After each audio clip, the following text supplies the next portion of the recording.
uma pasta para ser entregue. Certo. Só que, tipo, eu não sei se é só eu, mas, tipo assim, essa pasta que a senhora quer para enviar é aquela lá mesmo que vai direto pro Drive? Isso. Ah, é porque só a matéria da senhora que a gente entrega trabalho assim. Por isso que eu fiquei meio que em dúvida, por causa que, tipo assim, a gente entrega o trabalho e qualquer um pode ver o trabalho.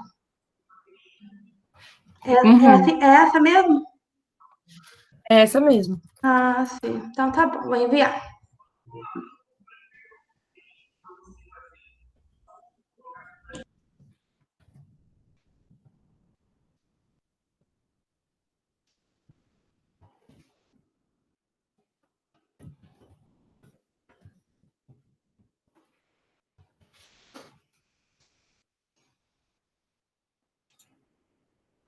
Hoje vamos ser só nós três mesmo?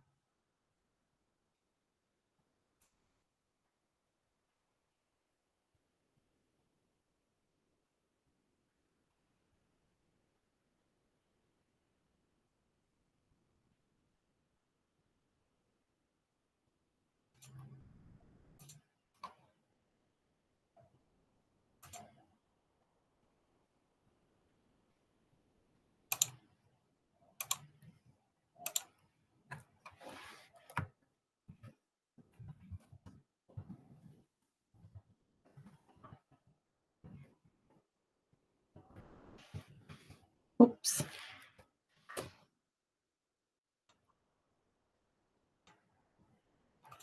Hum.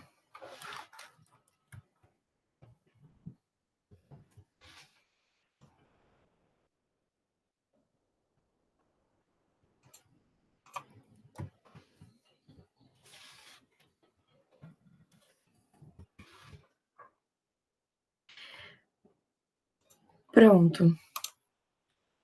Bom, na aula passada eu terminei falando sobre a avaliação do paciente, né? O início da avaliação do paciente.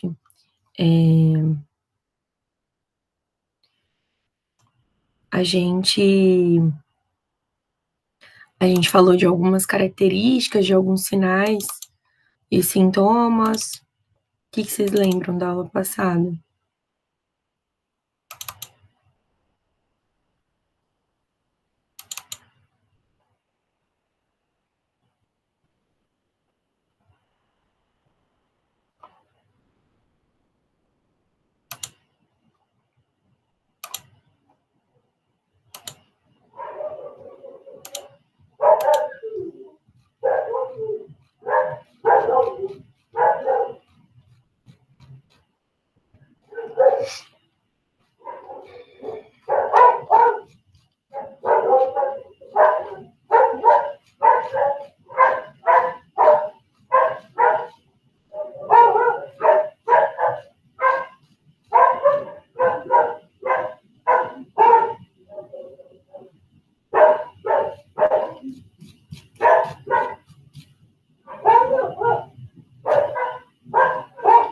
A gente falou de diagnóstico.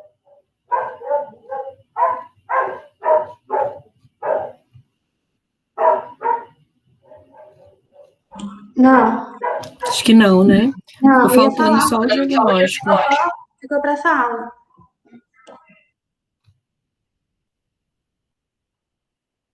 Tá, então vamos lá.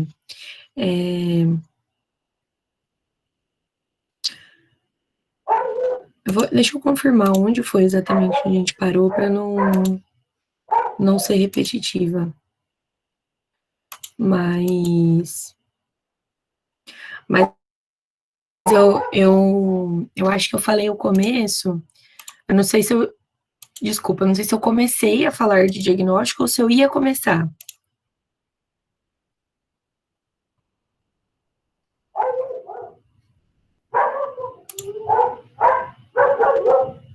Bem no finalzinho da aula.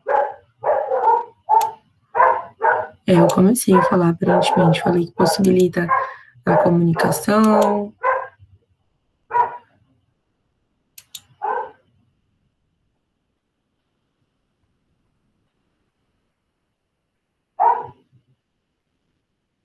Acho que eu fui até o slide 48, mais ou menos.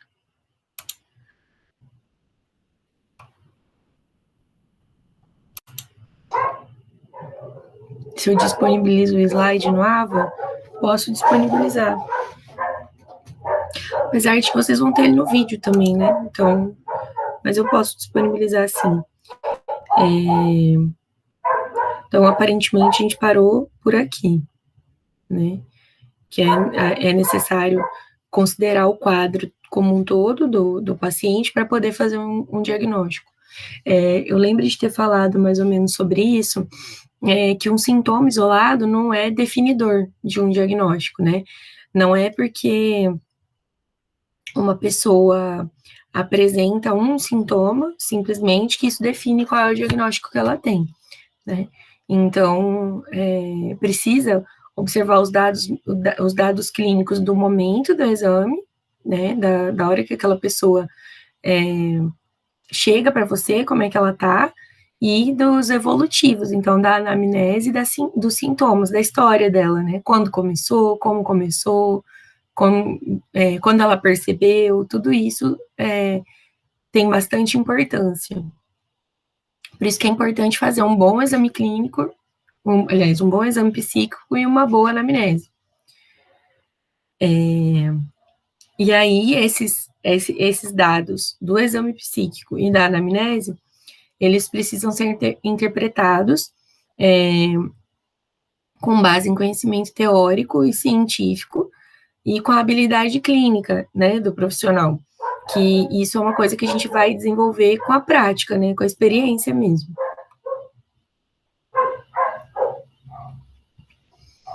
Muitas vezes... Então, o diagnóstico funciona da forma assim. O profissional, ele vai observando o paciente, ele vai, tipo, ver o que ele está apresentando. Aí vai fazer uma anamnese com o paciente, com a família, para saber quando que ele manifestou esse comportamento, quais são os sintomas que ele manifesta, para aí fechar o diagnóstico? Isso. E muitas vezes, que é o que está aqui nesse próximo slide, né? Muitas vezes o diagnóstico, ele só é possível com a observação do curso da doença.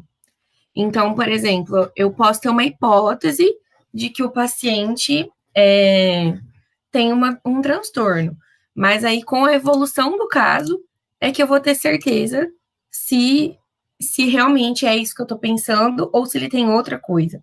Por exemplo, tem um paciente, tem alguns transtornos que têm sintomas que podem ser confundidos dependendo da fase onde o paciente se apresenta, né? Eu já tive um paciente que aconteceu isso.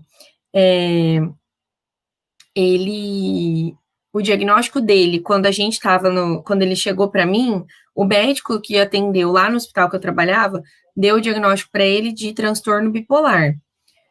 O transtorno bipolar é caracterizado por uma fase maníaca, uma fase onde a pessoa está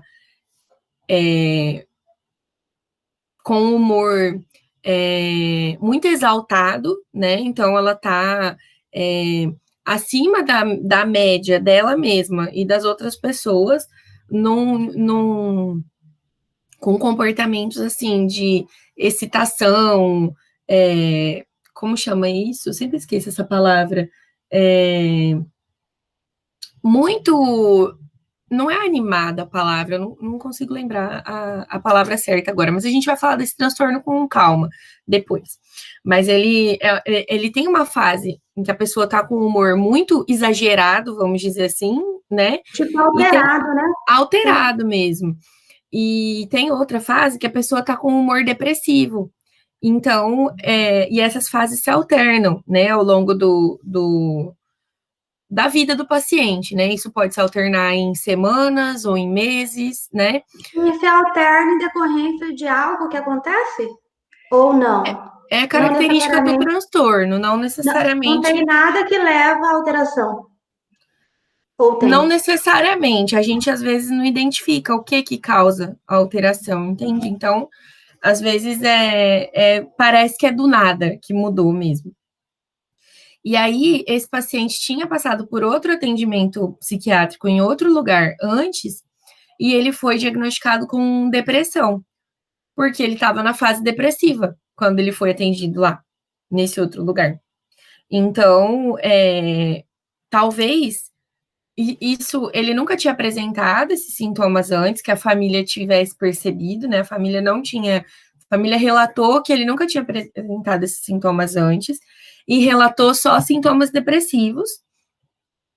E da forma como ele estava naquele momento, também parecia que era depressão, então ele foi diagnosticado com depressão. Só se soube que era transtorno bipolar depois que essa outra fase do transtorno se manifestou. Então, é, é mais ou menos isso, o exemplo. Aí essa pergunta, o diagnóstico prevê o prognóstico? Nem sempre, pelo diagnóstico, dá para a gente dizer, olha, ele vai demorar para passar esse sintoma dele tantos dias, né? Ele vai conseguir ser funcional, autônomo, independente de outras pessoas até tal idade. Nem sempre dá para dizer isso em psicopatologia. E o diagnóstico precisa ser pluridimensional, ou seja, tem que levar em conta as condições físicas associadas, a personalidade, nível de escolaridade da pessoa, a rede de apoio que ela tem, fatores de proteção ou de risco para o desenvolvimento, né, dos transtornos, os conflitos familiares onde ela está inserida, os ganhos secundários com a doença, por exemplo, valores, rituais, religiosidade, linguagem cultural, tudo isso tem que ser levado em consideração. Se um paciente tem alguma especificidade nesse sentido, eu não posso considerar essa parte da cultura do paciente como doença, né? Então, por exemplo, tem pacientes que têm uma religião, uma espiritualidade diferente da que eu conheço. E aí eles vão falar coisas em relação à religiosidade que me parecem estranhas. Mas isso não faz parte, muitas vezes, do diagnóstico, isso faz parte da cultura dele, né? Da crença religiosa dele. Então, isso precisa ser considerado. A confiabilidade do diagnóstico diz respeito à capacidade desse procedimento produzir em relação a um mesmo indivíduo ou para pacientes de um mesmo grupo diagnóstico, em circunstâncias diversas, o mesmo diagnóstico. Então, a confiabilidade diz da nossa capacidade de identificar o mesmo transtorno na mesma pessoa ou o mesmo transtorno em pessoas que têm aquele mesmo diagnóstico. Um psiquiatra não deveria poder identificar um transtorno e outro identificar outro. Isso faz o diagnóstico não ser confiável, né? Se você for em um psiquiatra e depois for em outro, eles têm que dar o mesmo diagnóstico, né? Só que nem sempre isso acontece, então o diagnóstico não é tão confiável assim. A validade diz respeito à capacidade de um procedimento diagnóstico conseguir captar, identificar ou medir aquilo que realmente se propõe a reconhecer. Então, o procedimento que a gente usa para fazer um diagnóstico, por exemplo, uma entrevista. O objetivo da entrevista pode ser, né, identificar falas confusas do paciente. Então, com a entrevista, a gente precisa realmente conseguir identificar. Se na entrevista a gente não está conseguindo identificar, então esse procedimento, a entrevista, não serve para identificar isso. A sensibilidade de um novo procedimento diagnóstico está relacionada à capacidade desse procedimento de detectar casos verdadeiros, incluídos na categoria diagnóstico. A validade, né, do diagnóstico tem a ver com isso também, né? Com um procedimento que seja sensível ao que ele está se propondo a medir e que seja relacionada a essa capacidade de detectar os casos verdadeiros, os casos que se identificam com aquele diagnóstico. E a especificidade do diagnóstico se refere à capacidade de identificar verdadeiros não casos em relação à categoria diagnóstica que se pesquisa. Então, a capacidade de perceber quem não tem aquele diagnóstico também, excluir as pessoas que não têm o diagnóstico. E aí, como eu falei, está no livro, que está lá no AVA, a referência. Eu vou abrir o outro slide, tá? Que é da aula de hoje. Eu podia já ter deixado aberto até, né? Mas...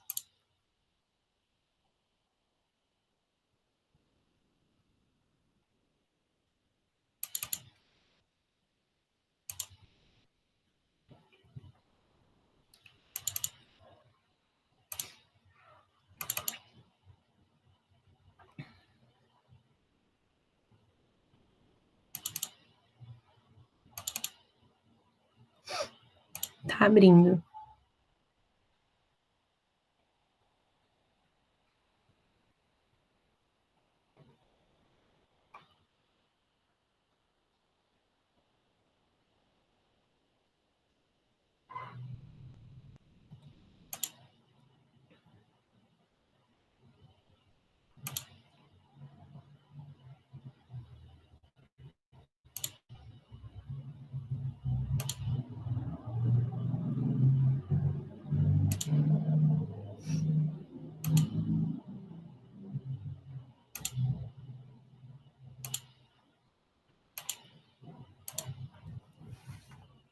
Meu computador hoje parece que tá meio preguiçoso.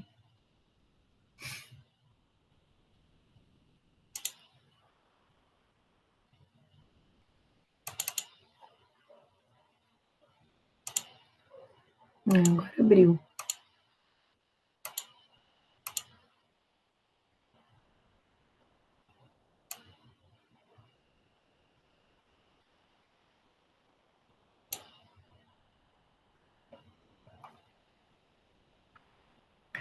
Bom, a entrevista, as formas de avaliação psicopatológica, então, né? Já que para fazer o diagnóstico é necessário uma avaliação precisa, uma boa avaliação, a entrevista é um instrumento que pode ser usado, um procedimento, na verdade, né?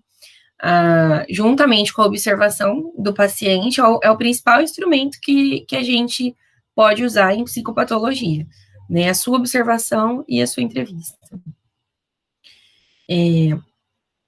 A anamnese, vocês sabem o que é, né? É o histórico dos sinais e dos sintomas que o paciente apresenta ao longo de sua vida, os antecedentes pessoais e familiares, além do meio social. Então, muito importante não só saber dos sinais e dos sintomas, mas é por isso que se pergunta de tudo, né? Com quem que essa pessoa mora, ela sempre, a história, ela, qual dos filhos na ordem de nascimento, se ela tem outros irmãos ou não, se ela teve algum problema de relacionamento ao longo da vida, como é que ela era na escola, quando era criança, teve algum problema, às vezes, tem algumas coisas, algumas informações que vão aparecer nesse histórico que a família não vai achar que tem a ver com a situação que está acontecendo atualmente, né? Que às vezes a família não vai falar, isso nem é importante, né? Aquilo que aconteceu quando ele tinha, sei lá, 10 anos, não tem nada a ver com o que está acontecendo agora. Então a família não vai chegar relatando isso. Por isso que na anamnese você precisa pedir o histórico dessa pessoa, o antecedente pessoal e familiares dela. Para justamente aparecer essas informações que parecem que não são tão importantes, mas que são, né? Que você vai saber que são. Ou que alguém da equipe, algum outro profissional da equipe, vai saber que são importantes. O exame psíquico ou o exame do estado mental atual, ele avalia a forma e o conteúdo dos sintomas, além dos aspectos do humor, né? Os gestos, a postura, o modo de falar, a expressão facial, que foi mais ou menos aqueles aspectos que a gente olhou na entrevista da dona Neide, lembra que eu mostrei na aula passada? A gente deu uma olhadinha no vídeo e tentou identificar algumas características dela. A avaliação física tem que ser cuidadosa, né? Como de qualquer paciente. Não é porque ele é um paciente psiquiátrico que não deve ser levado em consideração a avaliação física, já que o problema dele não é físico, né? Mas precisa ter, porque tem algumas morbidades físicas que são mais frequentes em pacientes psiquiátricos do que na população em geral. E, para além disso, existem alguns diagnósticos que eles têm a ver com avaliação física. Por exemplo, pessoas idosas têm algumas condições físicas que às vezes têm a ver com confusão mental, por exemplo. E aí, às vezes, se você não fizer uma boa avaliação física, você vai deixar passar essa informação e, às vezes, o problema do paciente era outro, né? Então, precisa ser tão cuidadosa quanto de qualquer outro paciente. O clínico geral não identifica, muitas vezes, o paciente psiquiátrico como o seu doente, né? E sim como do psiquiatra. Ele não vai... às vezes fica negligenciada essa avaliação física por isso, né? O clínico geral, que deveria fazer essa avaliação física, ele não se propõe a fazer porque ele fala, esse paciente é psiquiátrico, não é meu paciente, né? Não vai ter nada para eu resolver aqui. E o psiquiatra não se considera um médico do corpo, né? Ele se considera um médico da mente. Então, aí ele não vai avaliar também porque não é a área dele, né? E aí, às vezes, esse aspecto fica negligenciado mesmo. Então, por isso que é importante fazer essa avaliação, e muitas vezes são vocês, como enfermeiras, que vão atentar a equipe para isso, né? Às vezes acontecia, por exemplo, o paciente relatava que estava com dor em algum lugar. Como eu já falei para vocês, muitas vezes o discurso do paciente psiquiátrico não é levado a sério, né? As pessoas não ouvem o que ele tem para dizer, não levam em conta o que ele tem para dizer. Então, se ele diz que está com dor, tá bom, sabe? Senta lá na sala, vai assistir televisão um pouquinho que passa, né? E ninguém vai ver, de fato, por que ele está com dor. Então, essa dor pode ter a ver com alguma condição psicológica dele, pode, mas é necessário fazer uma avaliação, pelo menos para excluir a possibilidade de ser alguma coisa física, né? Ele pode ter se machucado, ele pode ter, sei lá, torcido o pé, pode ter, enfim, pode estar realmente com dor de cabeça, né? Então, é necessário. O paciente pode ter dificuldade em relatar seus sintomas físicos, então, às vezes, ele não vai saber falar o que ele está sentindo, e aí o médico e a equipe que cuida dessa parte, então, a enfermagem, a fisioterapia, né, o profissional, o educador físico, muitas vezes já que o paciente não sabe relatar, em alguns casos, pode ter dificuldade de relatar, vocês vão precisar identificar através de outros meios, né? Perceber os sintomas pela observação. A invalidação do discurso, que é isso que eu falei, o que ele diz, as pessoas não levam em consideração, né?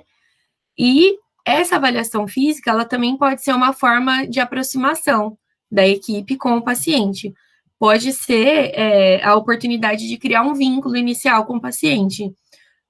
Se o procedimento for feito corretamente, a avaliação física é uma das primeiras coisas que tem que ser feita quando o paciente vai ser admitido no serviço, por exemplo. Então, é uma primeira oportunidade da equipe, seja a enfermagem, seja o médico, quem for realizar esse primeiro exame, né, de ter um contato com o paciente, de ouvir o que ele tem para dizer, né, de conhecer os sintomas dele, né, de dar um pouco de atenção para ele se sentir realmente acolhido naquele lugar. Vocês vão ver mais para frente, não nessa disciplina, né, de psicologia aplicada, mas como que a relação com o paciente é importante para o tratamento dele, para a colaboração, para ele aceitar o tratamento, né? A gente vai falar disso depois. Mas é uma oportunidade de criar um vínculo.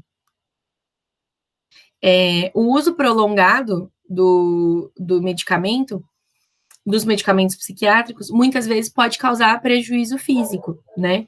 Pode causar enrijecimento das articulações, pode causar uma perda de massa muscular, ou até mesmo em alguns, principalmente nas mulheres, os antipsicóticos têm uma consequência de aumentar o peso, né? Então, tem alguns prejuízos físicos que estão relacionados à medicação. Então, precisa realmente dar atenção à parte física do paciente.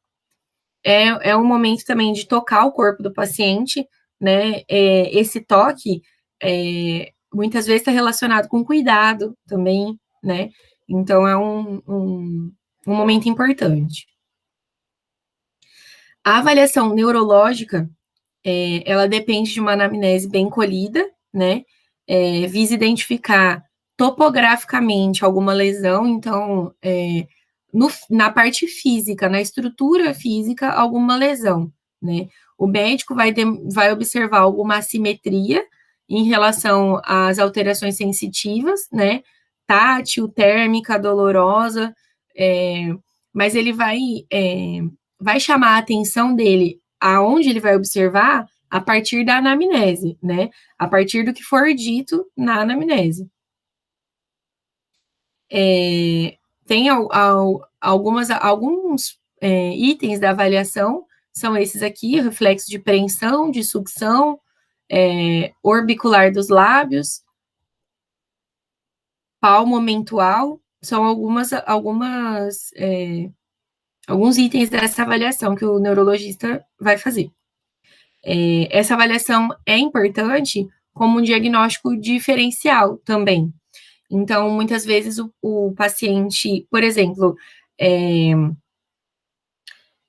como eu já falei para vocês, o paciente psiquiátrico não tem nenhuma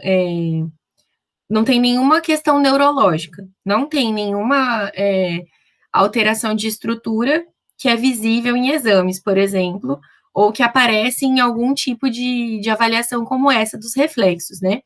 Então, quando o médico avalia isso e vê que realmente não tem nenhuma falha nesses pontos, maior a chance, aumenta a chance de realmente ser um transtorno psiquiátrico. Porque se um paciente sofre alguma lesão, ele pode ter uma alteração comportamental, né? Mas aí isso não é um transtorno psiquiátrico, é um transtorno neurológico. E aí a forma de tratamento para isso vai ser outra, né?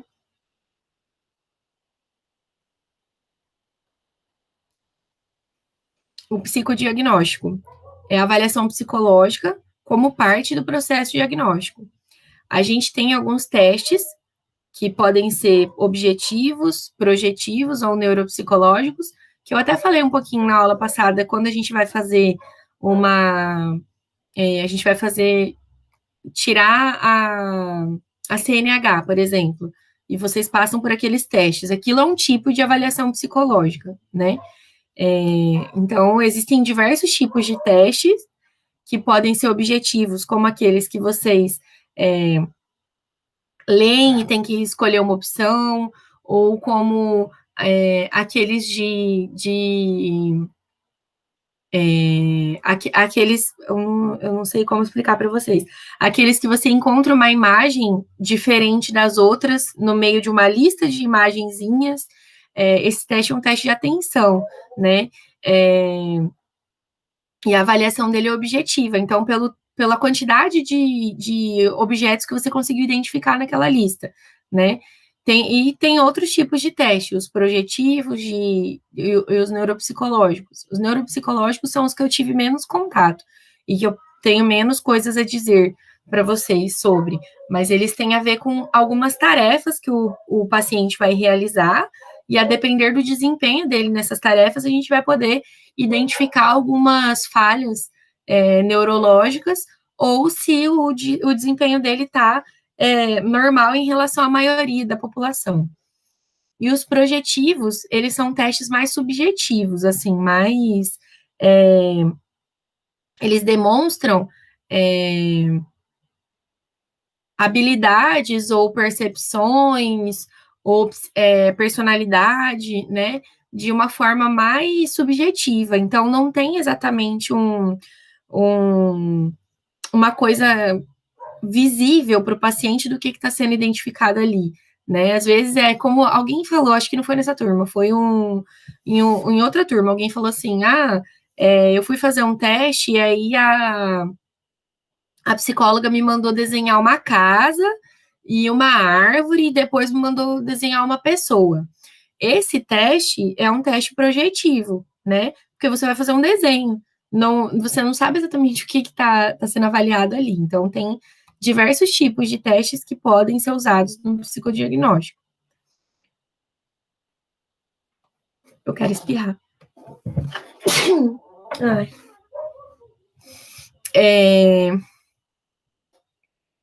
Os exames complementares, como os exames de imagem ou os exames de laboratório, são importantes como um diagnóstico diferencial também, né? Então, para ter certeza que aquilo que a pessoa está apresentando não é uma questão fisiológica, né? É pedido, às vezes, algum exame. E aí partimos para a entrevista com o paciente.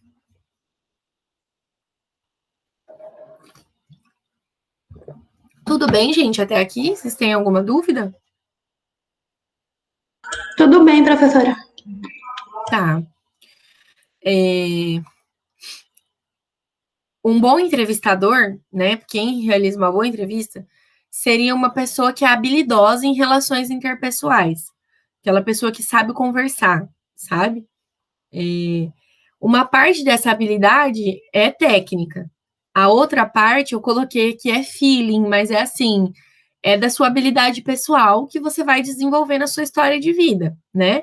Mas, por exemplo, pode ser que hoje vocês não tenham essa habilidade ainda, mas ao longo tanto da prática profissional quanto ao longo da vivência nas relações interpessoais, não só no âmbito profissional, a gente pode desenvolver essa habilidade de conseguir fazer uma boa entrevista, porque depende da forma como a gente vai conduzir as perguntas, da forma como a gente vai saber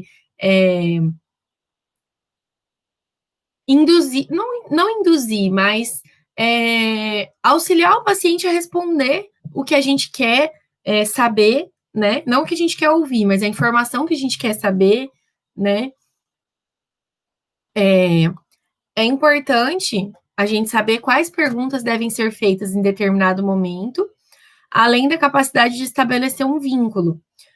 Então, tem perguntas que você não vai chegar perguntando de cara para o paciente, né? Porque senão ele vai se fechar e ele não vai responder, né? Então, é importante estabelecer um vínculo primeiro, mesmo que seja um vínculo daquele momento, né? Não é um vínculo, por exemplo, pode ser que você seja a pessoa responsável por receber o paciente, mas não é você que vai acompanhar ele durante a internação. Mas nesse primeiro momento, para que ele te dê as informações, é importante você estabelecer um vínculo com ele. Então, você não começa a entrevista perguntando: você já sofreu algum abuso sexual? Não. Você começa a entrevista perguntando: tudo bem? Como que o senhor está? que o senhor veio fazer aqui? Por que o senhor procurou esse atendimento, né? Então, esse é um exemplo de pergunta que eu estou falando, que se você chegar perguntando de cara, sem ter esse vínculo com o paciente, pode ser que ele se sinta constrangido e não vá continuar, né?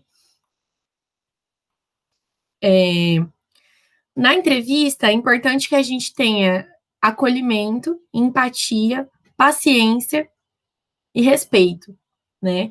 Então, às vezes, o paciente vai te contar uma história difícil que aconteceu com ele. Vai te contar uma coisa que causou sofrimento, né? Às vezes ele vai chegar lá em sofrimento, né? Sempre é em sofrimento, mas às vezes o paciente está tão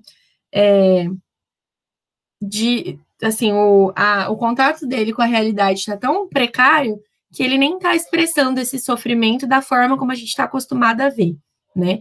Então, essa expressão de sentimento, de sofrimento, ela precisa de um acolhimento, precisa de empatia, precisa de respeito, né?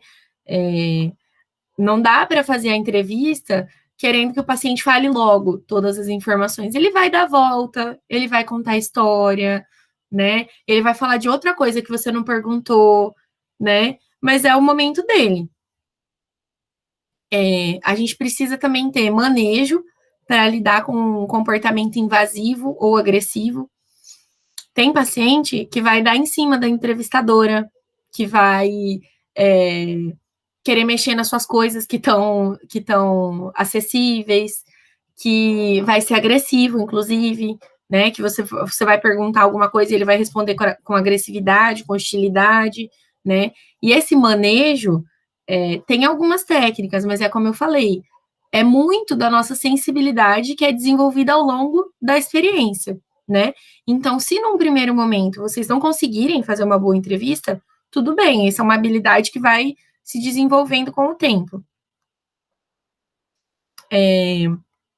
A condução da entrevista varia muito em função da personalidade do paciente, do estado mental que ele se encontra e das capacidades cognitivas. Então, por exemplo, um paciente que é tímido, que não fala muito, ele vai pedir um tipo de abordagem, né? Ele vai pedir um entrevistador que consiga respeitar essa timidez dele, que vá aos poucos, né? O estado mental, se ele estiver totalmente confuso, se ele estiver depressivo, se ele tiver... Tudo isso faz diferença. Se ele estiver delirante, como que essa entrevista vai ser feita, né? E as capacidades cognitivas também.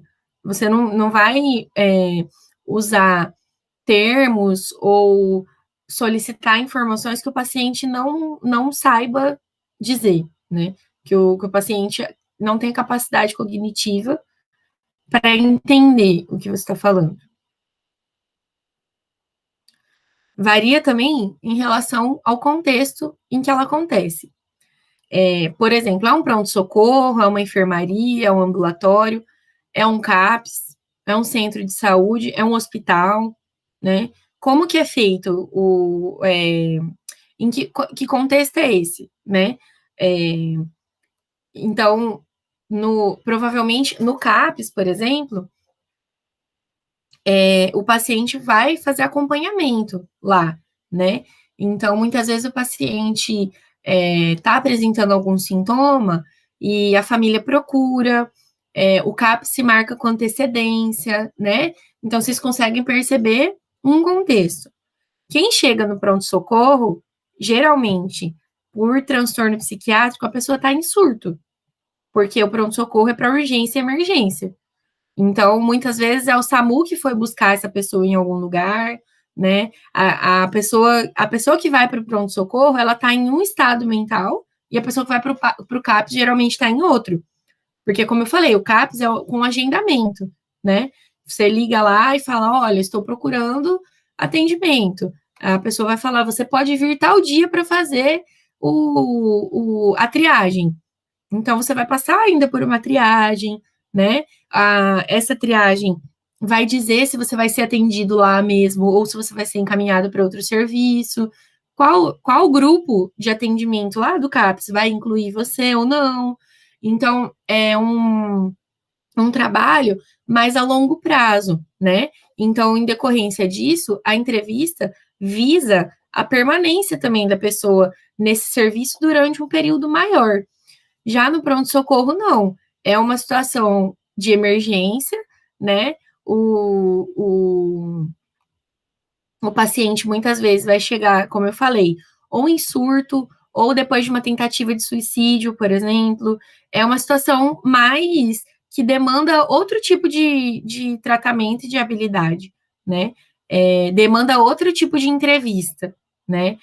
No pronto-socorro, eu tenho para mim que a entrevista é mais focada no que aconteceu agora, né? Pode, claro, vai se pegar também o histórico dessa pessoa, mas depois do pronto-socorro, essa pessoa vai ser encaminhada para algum outro serviço, provavelmente o CAPS, né? E aí lá no CAPS, ou em um ambulatório, por exemplo, aí o histórico da pessoa vai ser colhido mais cuidadosamente, vamos dizer assim. Tudo bem, gente? Se tiverem dúvida, vocês vão me avisando. Varia também em função dos objetivos da entrevista, que pode ser um diagnóstico clínico, pode ser o estabelecimento de um vínculo terapêutico inicial, pode ser pelo tratamento farmacológico, pode ser para estabelecer, por exemplo, uma orientação familiar, conjugal, pode ser uma entrevista para incluir aquela pessoa como participante de uma pesquisa, né? Então, de acordo com esses objetivos, também varia um pouco a condução da entrevista. E varia também de acordo com a personalidade do entrevistador, mais introvertida ou mais extrovertida, por exemplo. Então, eu sou uma pessoa que falo muito, eu faço piada, eu dou risada das coisas, então isso se reflete também na forma como eu vou conduzir a entrevista, né? Não tem uma Jaqueline psicóloga e uma Jaqueline pessoa, né? Eu sou essa daqui o tempo todo.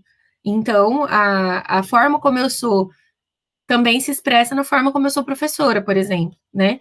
E da mesma forma, se você for uma pessoa mais séria, mais introvertida, isso também vai aparecer na condução da entrevista. Por isso que nem tudo é técnica, porque depende também de algumas características do entrevistador.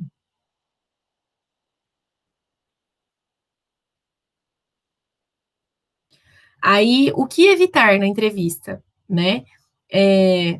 Posturas rígidas ou estereotipadas. Então, não existe uma forma de fazer que dá certo com todos os pacientes. Então, eu estou aqui falando para vocês de algumas técnicas e de algumas formas de fazer essa entrevista, de algumas coisas que são importantes ser levadas em consideração, mas não vai funcionar com todos os pacientes, né? Então, é importante ter essa percepção para não tentar reproduzir a mesma coisa com todos os pacientes, porque isso vai ficar estereotipado, né? Vai parecer, não vai parecer natural, não vai parecer espontâneo. Também é interessante evitar uma atitude excessivamente neutra ou fria, né? Que pode dar ao paciente a impressão de distância ou de desprezo. Por mais que você seja uma pessoa mais reservada, é importante demonstrar algum afeto, a empatia, né? Algum sentimento em relação ao paciente, nesse sentido que eu tô falando, de empatia, de que Tipo, você se interesse? importa, interesse, de que você se importa com ele, né? De que você está entendendo o que ele está falando, que faz sentido para você também, né? Para que não tenha essa impressão de distância ou de desprezo, de que você não deu importância para o que ele está falando. Outra dica do que se evitar, né? Reações exageradamente emotivas ou artificialmente calorosas, que produzem uma falsa intimidade. Então, assim, querida, sabe, assim, vai abraçando a pessoa, é uma coisa que não é espontânea. Não é que não pode abraçar, desde que seja natural, né? Desde que esse abraço seja uma expressão do que você realmente está sentindo, né? Ou chorar junto com o paciente. A gente se emociona com a história do paciente muitas vezes, né? E não tem problema isso. É importante até para que o paciente, para que a gente crie um vínculo com o paciente. Se você se emociona realmente com o que o paciente está trazendo, significa que você é, realmente se identificou com a situação dele, que você tem empatia, né? Mas quando essa reação é muito exagerada, né? Sabe aquela coisa assim que acaba que o paciente que vai consolar você, ao invés de você acolher o paciente, né? Isso já é um pouco problemático, né? Então, essa expressão genuína de sentimento, tudo bem. Agora, uma expressão forçada, né, de intimidade e de emoção, não é legal. Os comentários valorativos ou emitir julgamentos sobre o que o paciente relata ou apresenta. Por exemplo, o paciente vai chegar e ele vai te contar coisas íntimas da vida dele. Muitas vezes são coisas que você não concorda, que você acha errado, que você que vai contra os seus princípios, os seus valores, né? Mas você não pode emitir julgamento sobre o que o paciente está relatando para você. Por exemplo, é, eu via muito acontecer isso no hospital que eu trabalhava, relacionado, por exemplo, à sexualidade do paciente. Ou um paciente que era transexual, ou um paciente que era homossexual, ou uma paciente, geralmente as mulheres, né?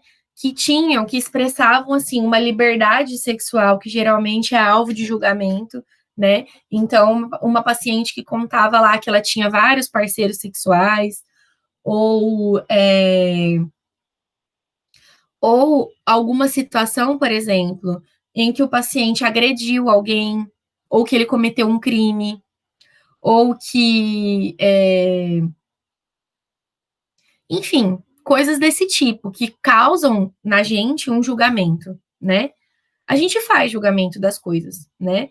Quando a gente se depara com uma situação que vai de encontro com os nossos valores, né? Com as coisas que a gente acredita que são certas, né?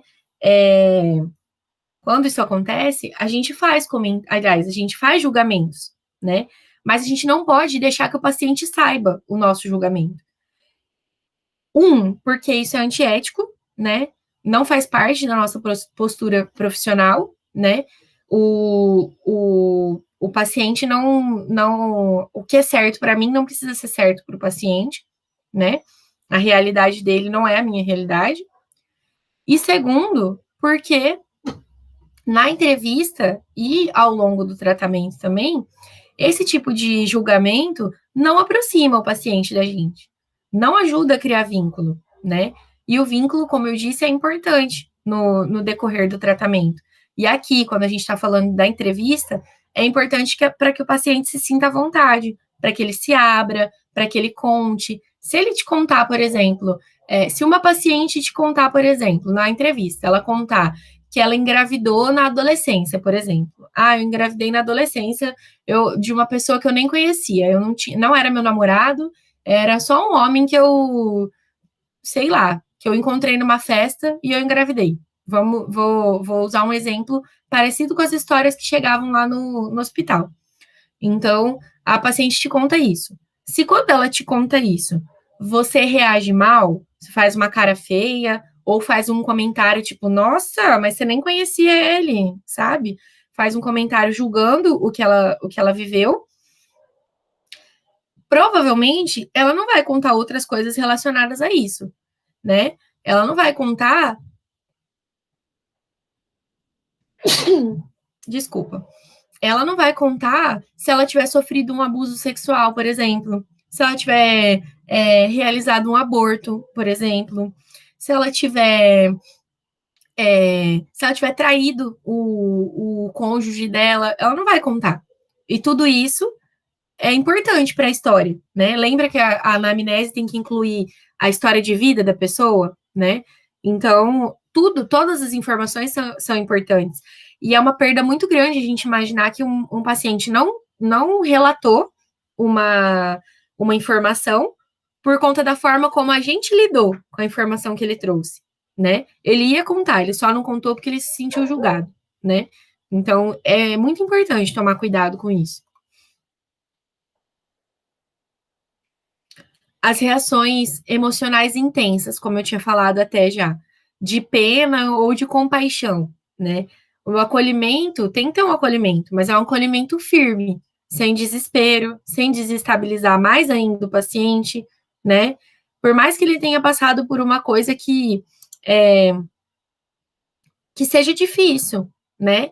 É, a gente tem que manter sempre essa linha tênue, né? De demonstrar nosso sentimento, demonstrar compaixão, empatia, mas ao mesmo tempo não perder o nosso lugar de que a gente que está ali para acolher aquela pessoa, a gente que está ali para prestar assistência para aquela pessoa, né? Então, às vezes a gente tem que se manter mais firmes do que consegue, né? Você não sabe o que o paciente vai te contar, e às vezes ele vai te contar uma coisa que vai mexer muito com você, que vai abalar coisas que você sente, né? Que vai mexer em feridas que são suas, e que vai ser difícil manter a postura, né? Vai ser difícil não se desestabilizar na frente do paciente. Mas isso também a gente vai aprendendo com a experiência, o que mexe com a gente ou não, né? Conforme a gente vai percebendo, por exemplo, tem profissionais que falam assim: eu não atendo agressor sexual, eu não vou lidar com isso. Para mim é demais. Tudo bem. Então você não vai atender esse tipo de pessoa. Você não vai trabalhar num lugar que tem como foco atender esse público, né? Ou, por exemplo, eu não atendo criança que sofreu violência sexual. Para mim, é demais, é muito pesado. Isso mexeria muito comigo. Então, tudo bem, você não vai trabalhar em nenhum lugar que receba esse tipo de paciente. Que o público-alvo seja esse tipo de paciente. A gente evita de acordo com as nossas habilidades e com as coisas que a gente consegue lidar ou não. Só que às vezes vai aparecer alguém que tem alguma questão parecida, principalmente para vocês, né? Num atendimento, por exemplo, num pronto-socorro, não tem um público-alvo específico, né? O público-alvo é quem está precisando de atendimento naquele momento, imediato, né? E pode ser relacionado a qualquer questão. Então, não tem como saber, né? Então, muitas vezes, vocês vão lidar com coisas que vocês não gostariam de lidar, né? Nesse atendimento. Mas com o tempo vocês vão percebendo que reações emocionais que isso causa em vocês, de que forma vocês podem lidar com isso. E também na outra disciplina a gente vai falar mais dessas reações nossas em relação ao paciente. Outra coisa que é importante de ser evitada: responder com hostilidade ou com agressividade às investidas agressivas do paciente. Quando o paciente é agressivo, a gente pode demonstrar que o comportamento dele é inadequado, de forma firme, mas em um tom baixo, né? Então, o paciente é agressivo e ele está sendo hostil com você. Aí você também vai usar de sarcasmo, hostilidade, né? Ridicularizar o paciente porque ele está sendo hostil com você. Não, a profissional na situação é você, né?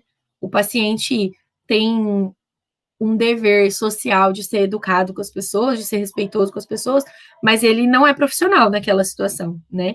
É você que é. Então, é você que tem que manter a situação nos limites do bom senso, vamos dizer assim. Então, ele está sendo hostil e você vai tentar manejar isso dessa forma, como eu falei, de uma forma firme, né? Mas mantendo o tom baixo, o tom respeitoso, né?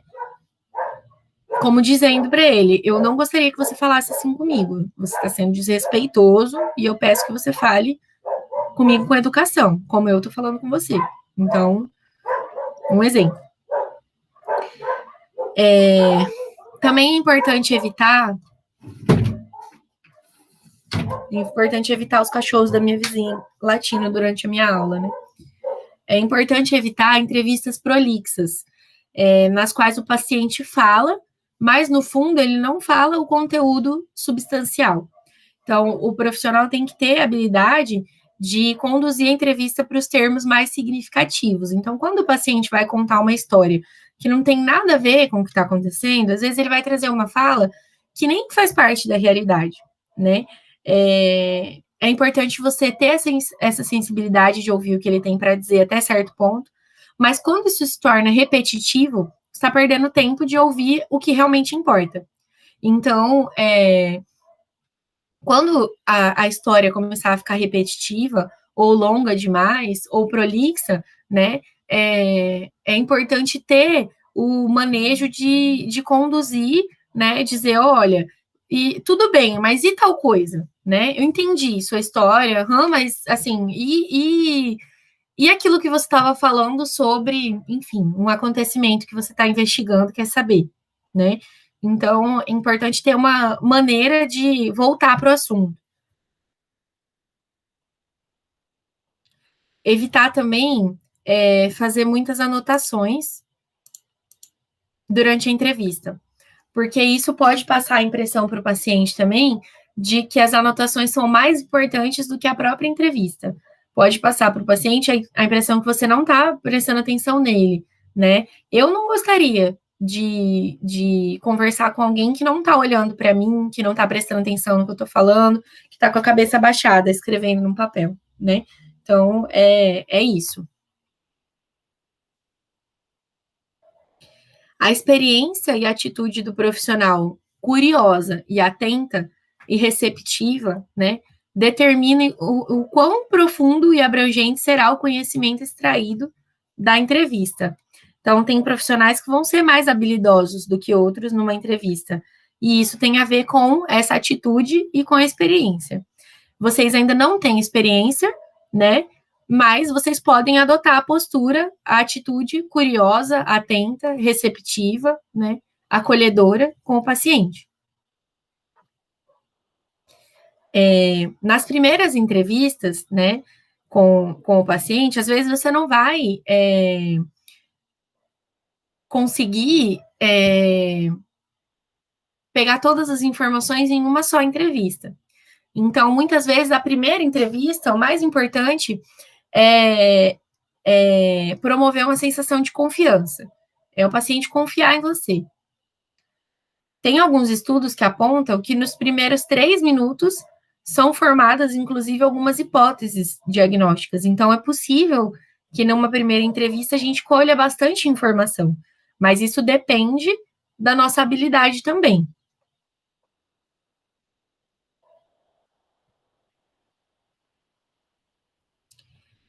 Para auxiliar a nossa entrevista, a gente precisa levar em consideração o aspecto global do paciente, ou seja, descrever a aparência dele de uma forma detalhada, precisa e objetiva, né? A aparência, então, tem a ver. Eu acho que tem uma tabela para eu mostrar isso mais detalhado, mas eu vou falar alguns aspectos. Se ele está com uma aparência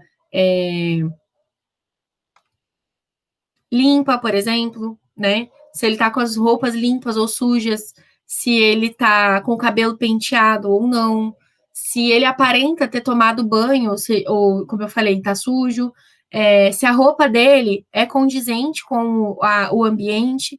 Então, por exemplo, um dia que tá muito calor e a pessoa aparece com uma jaqueta no atendimento, né? Aparece com uma roupa de frio, né?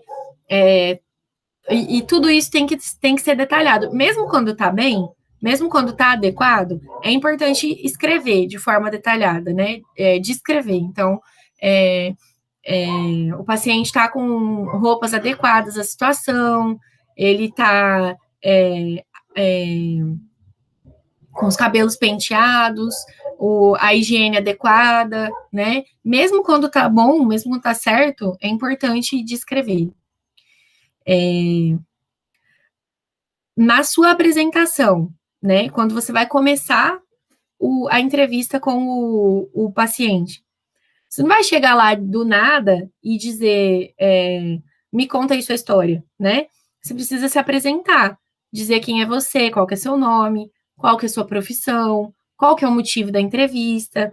Então, meu nome é Jaqueline, eu sou psicóloga, eu vim conversar com você porque a gente precisa saber um pouco mais da sua história, eu queria saber o que você está sentindo, quando que começou tudo isso, né? Eu queria entender conversando comigo, explicar sobre a confidencialidade e privacidade, né? O que você vai conversar comigo só vai ser passado para o restante da equipe se você se sentir confortável, se você me autorizar. Caso você não queira, essa conversa vai ficar, essa entrevista, né? As informações que você vai me passar, elas vão ficar só entre nós. Isso é mais do sigilo da psicologia, né? Na enfermagem, eu acho que não é exatamente da mesma forma, mas vocês podem dizer que as informações que o paciente está passando, elas só vão ser acessadas pela equipe por conta de uma questão da condução do caso, porque só vão ser relatadas, né, as informações que são importantes para o bem-estar dele, para a condução do tratamento, né, e tudo isso. E só a equipe vai ter acesso ao prontuário, né? A equipe que atende. Então, a equipe de enfermagem que é responsável por aquele paciente, a equipe médica que é responsável por aquele paciente, só essas pessoas vão ter acesso ao prontuário. Deixa eu ver o quadro da página 71, se eu mostro ele agora ou daqui a pouco.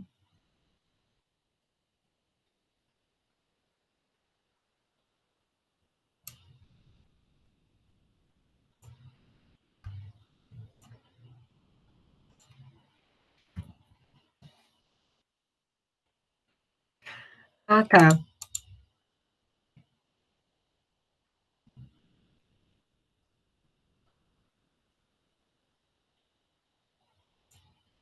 Tá aparecendo para vocês o quadro? Ou não? Sim. Sim? Tá, Sim. então esses são os aspectos que a gente pode verificar na atitude global do paciente, na aparência, né? A postura geral, a gente vai pensar se a pessoa tem iniciativa de fala, se o paciente fala com energia, né? Toma iniciativa, se ele sugere o que fazer, se ele tem uma postura ativa, né? Tem posturas que são excessivamente ativas. Era disso que eu estava falando quando eu falei de transtorno bipolar. Quando a pessoa está em fase de mania, muitas vezes ela está com uma postura excessivamente ativa, né? A, a postura passiva é aquele paciente apático, largado, indiferente, não percebe o que acontece na entrevista, não reage, né? E tem a ver, às vezes, com quadros demenciais, com depressão, com personalidade passiva, às vezes com esquizofrenia crônica. Essas duas possibilidades de posturas que estão aqui, elas têm a ver com algumas possibilidades de diagnóstico, tá? Elas dão uma dica para a gente, tá? Então, da mesma forma que as roupas e os acessórios, elas dão pistas para a gente do que pode ser, o que pode significar aquela característica da pessoa, né? Não define, por exemplo, uma pessoa usando roupas largas e escuras não significa que ela tem anorexia, mas às vezes está relacionado com esse diagnóstico. Então, quando uma pessoa aparece lá com roupas largas e escuras, aparece lá no serviço, Mas não é uma roupa larga, pouco larga, é uma roupa muito larga, que cabe 2 vezes a pessoa dentro, né? Então, você não vai presumir que ela tem anorexia, mas você vai investigar se pode ser que ela tenha, né? Vai fazer perguntas relacionadas a isso para entender se pode ser que ela tenha isso, certo? Então, nada disso aqui é definidor, tá? A demência, algumas coisas que estão relacionadas. Às vezes o paciente pode apresentar a higiene, as roupas descuidadas, os dentes sujos, uma ausência de senso crítico em relação à aparência, né? Na depressão, a pessoa pode estar com roupa suja também, desalinhada, o cabelo despenteado, a pessoa deixa de ter um autocuidado mesmo, né? Na esquizofrenia, nos pacientes mais crônicos, também tem a ver com higiene e as roupas descuidadas, tem uma indiferença pela vestimenta, né? Pode apresentar acessórios bizarros que não fazem parte daquele contexto, como, por exemplo, uma medalha, né? Determinados tipos de colares, colares e tiaras. Eu lembrei que eu tenho uma tiara aqui, peraí. Vou mostrar para vocês.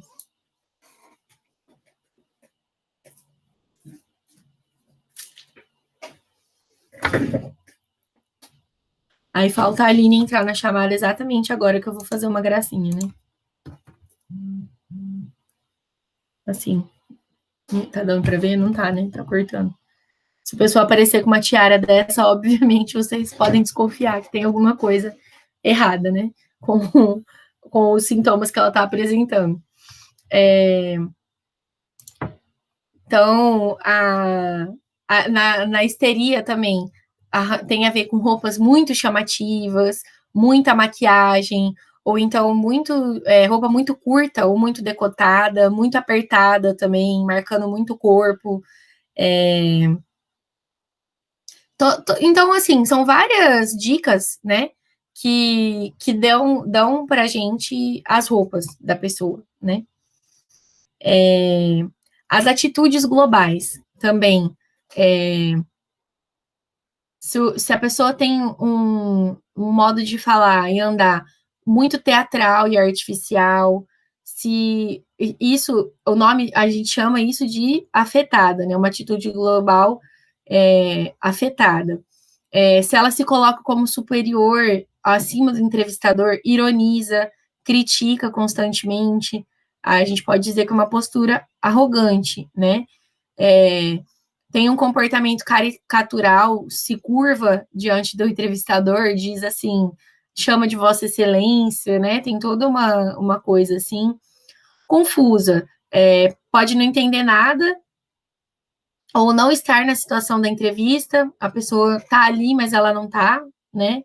Deprimida, um paciente que tá triste, desanimado de modo geral, desconfiada ou suspicaz. Pelo olhar, você vai perceber, pela postura, pelo modo de ouvir, responder, ela revela desconfiança ou medo. Então, essas atitudes globais aqui, que, caso vocês queiram ver, estão na página 71 do livro, ler cada uma delas com calma, elas são o que vocês têm que descrever no exame psíquico atual, né? Numa avaliação que é feita tanto no exame inicial, né? Quanto nos atendimentos, ao longo do tempo que você está acompanhando o paciente. Então, dizer isso, né? É um paciente desinibido, ele força uma certa intimidade com o entrevistador, ou, por exemplo, apresenta ironia, faz comentários críticos toda hora. Enfim, cada uma dessas, né? Se o paciente é oposicionista, não, ele se recusa a participar da entrevista, se opõe a tudo que solicitam, né? Então, tudo isso tem que ser relatado, descrito, da forma mais objetiva que vocês conseguirem, certo? Vou voltar para o slide. A Professora, postura. tem que ser descrito tanto é, esses indícios como se não houver também, né? Isso, Hum. isso. Se esses aqui, as atitudes, como elas são muitas, eu acho que é legal colocar mais o que tem, né? Mas ser bem específico em relação ao que tem. E digo mais ainda, a gente vai ter um IA, um dos IAs, que vai ser para vocês descreverem as coisas dessa forma, né? Vai ter consulta, tá? Eu vou explicar só depois, mas assim, não precisa decorar tudo isso. Vocês vão poder olhar no livro enquanto fazem o IA. Mas o que que eu tenho de mais importante para falar sobre isso? Talvez vocês não vão lembrar todos esses nomes lá na prática profissional de vocês não vão lembrar todos esses nomes exatamente, né? Por isso que é importante saber descrever. Então, às vezes, mais importante do que escrever lá, a paciente é afetada, é escrever. A paciente tem um modo de falar que é artificial, né? Então, é uma descrição bem objetiva do que ela apresenta. Esse que é o mais importante. A postura na entrevista inicial é como a de qualquer atendimento, inclusive a postura que é usada na prática clínica na psicologia, mas a postura dessa entrevista inicial é aquela que eu falei para vocês, de receptividade, de estar com o paciente, de ouvi-lo, né? De oferecer empatia, acolhimento. Ops. Tá. A entrevista, muitas vezes, ela inclui, muitas vezes não, é importante que ela inclua os dados fornecidos por algum informante. Esse informante pode ser familiares, pode ser um cônjuge, pode ser os filhos, depende da situação. E os informantes, eles podem complementar as informações, né? Ajudar o paciente a lembrar das coisas, ajudar ele a contar, né? A história dele. Ou eles podem trazer as informações quando o paciente tem dificuldade de relatar. Por exemplo, se o paciente chega no serviço para você é, com num estado de consciência que não permite que ele relate, né? Ele chegou lá dormindo por conta de uma administração de medicamento, por exemplo, né? Ele ainda está sob efeito da medicação e está dormindo, mas você tem que fazer a entrevista inicial para poder fazer a internação. Então, o familiar, o informante que está com ele, que está acompanhando, vai contar a história, né? Ou mesmo quando o paciente está consciente, ele pode falar, mas ele não consegue relatar a história dele. Ou ele não se lembra, ou ele fica confuso, ou tem pacientes, é muito comum isso, e é muito triste, que eles não têm repertório para contar. Você faz uma pergunta e ele não consegue descrever as coisas, né? Não é por uma questão de memória, mas ele não sabe dizer do que você gosta, ele não sabe dizer. Onde você nasceu? Não é importante essa informação para ele, parece. E ele não sabe contar. Pode acontecer na entrevista também simulação e dissimulação. O paciente pode omitir ou apresentar determinados sintomas deliberadamente, fingir que ele tem um sintoma, né? Ele pode tentar manipular a situação, né? Quando eu estava na faculdade, eu tive um colega de sala que ele atendia uma pessoa no estágio, que essa pessoa simulava os atendimentos, a gente acredita que ela simulava, e que ela queria um documento para ela poder conseguir auxílio-doença. Ela queria que alguém desse um documento para ela dizendo que ela tinha alguma condição psicológica, né? E, e para que ela recebesse um auxílio-doença e ela pudesse parar de trabalhar. Então, pode acontecer de alguém simular, por exemplo, um delírio na sua frente, ou omitir alguma informação, né? Não dizer que está ouvindo vozes, se a pessoa souber que isso implica na internação dela, por exemplo, pode ser que ela não conte que ela está ouvindo vozes, né? A gente precisa prestar atenção na entrevista também, na crítica e no insight, né? O paciente tem consciência da doença? Ele consegue nomear os sintomas, né? Ele tem adesão aos tratamentos propostos, né? Quando você pergunta, você já apresentou esse sintoma antes? Já. Faz quanto tempo? Ah, faz 5 anos. E o que foi feito em relação a isso? Ah, eu fui ao médico e ele me passou esse remédio aqui. E você toma o remédio? Como que você voltou ao médico depois? Você continua fazendo acompanhamento? Ou não? Você foi uma vez e sumiu, né? A entrevista também tem duas perspectivas, que é momentânea e atual, que a gente chama de transversal, e a longitudinal, que é histórica e temporal. Então, disso eu já falei com outras palavras, né? Essa transversal tem a ver com a avaliação do paciente no exame psíquico, no exame do estado mental atual, né? Que é quando você vai dizer se ele está orientado ou não, se ele está como está o humor dele, todas essas informações. E a histórica e temporal diz da evolução dos sintomas. Quando a gente vai fazer um relato do caso, né, precisa ser descritivo, pontual, organizado e coerente.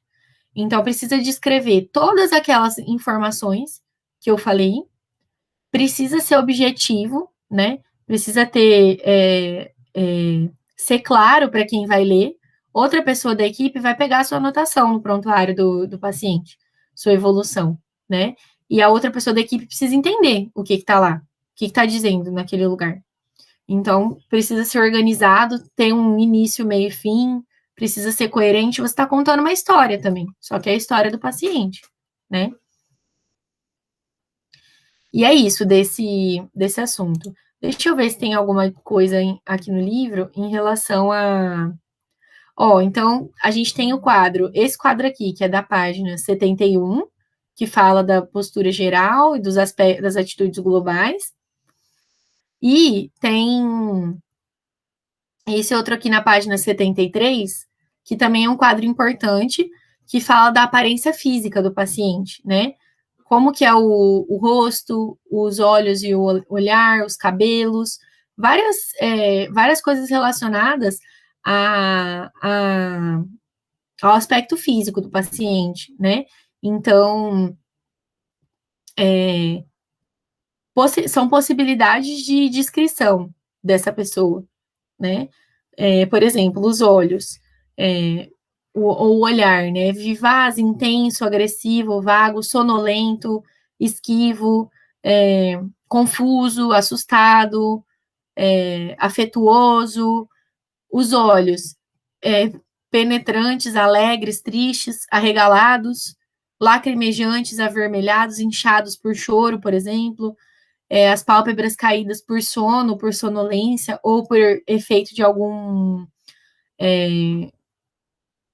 substância também.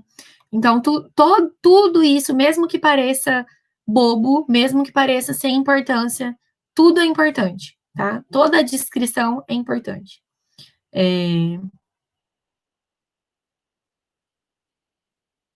Eu acho que só tem essas duas tabelas mesmo, que a gente vai usar para fazer o IA depois. Então, do conteúdo da aula de hoje, o que eu tinha pensado em falar com vocês era isso. Vamos esperar um pouquinho para ver se a Aline vem, né? Porque ela precisava dar um recado importante para vocês. Estou olhando aqui meu WhatsApp, ver se ela respondeu. Professora, Oi. então, como Pode eu falar. estava falando para a senhora do IA lá, eu tentei aqui durante a aula enviar várias vezes Não tô conseguindo enviar naquela pasta. Eu queria que a senhora desse uma olhada no Alva para ver se tá tudo certo. Ou Vou se é olhar, qualquer peraí. outro problema. Não, às vezes a privacidade da pasta tá errada.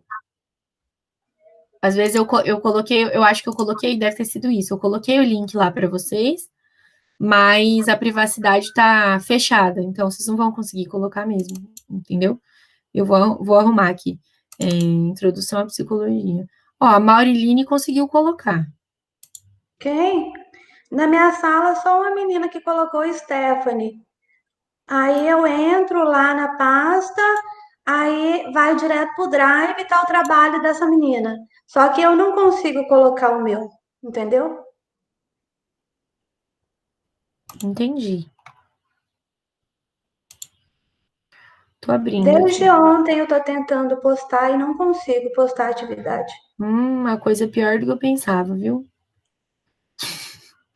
É porque eu troquei os links, mas eu vou arrumar já.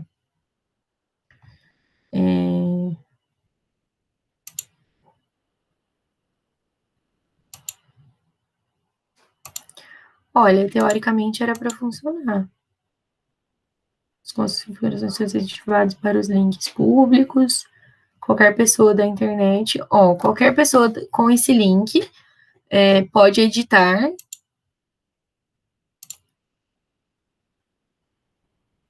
Ah, tá. Eu acho que você tem que fazer o login. Por que que não me aparece as configurações estão desativadas para os links públicos? Se a senhora quiser ver depois também, sem problema. Não, não, é bom resolver logo, porque todo mundo vai precisar arrumar isso. Todo mundo vai precisar colocar o seu trabalho aqui.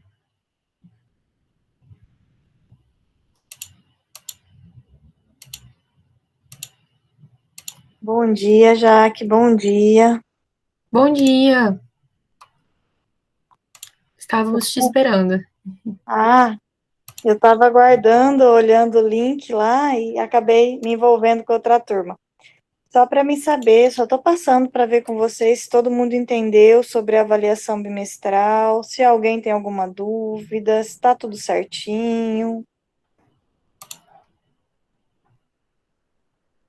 Hein, pessoal, tá tranquilo?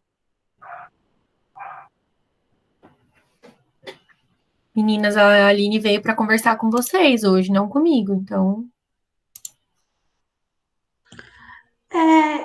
A nossa líder, ela postou lá no grupo, né, como vai ser feito.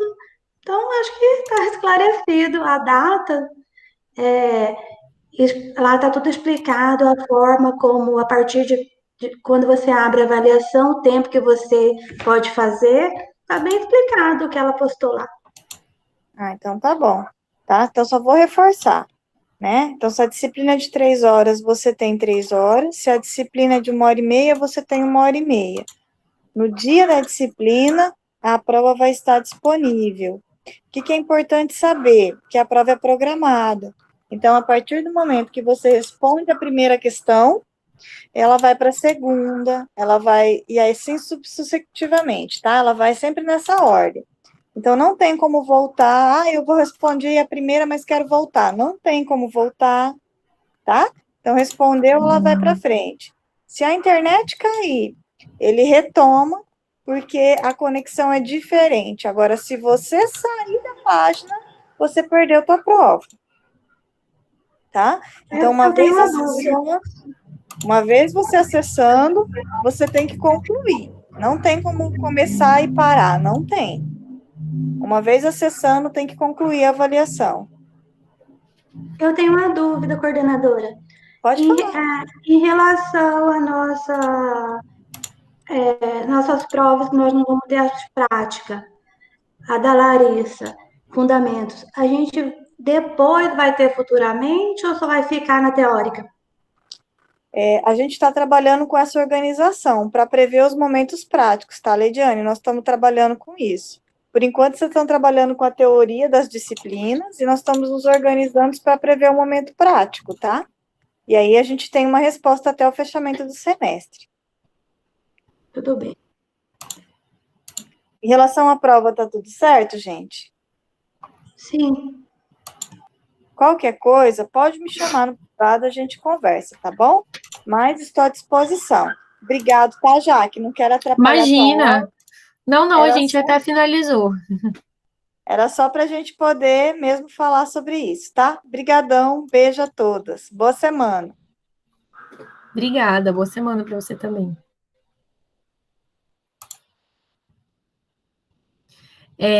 Eu tô tentando ver o que aconteceu aqui, mas o Drive mudou, parece, o jeito de compartilhar. E eu não sei o que está acontecendo. Aparece assim para mim, ó. Qualquer pessoa na internet com o link pode editar. Editar significa que você pode organizar e adicionar adicionar arquivos, né? Tenta colocar, vê se agora funciona. Tô tentando aqui, só um minuto. Tá.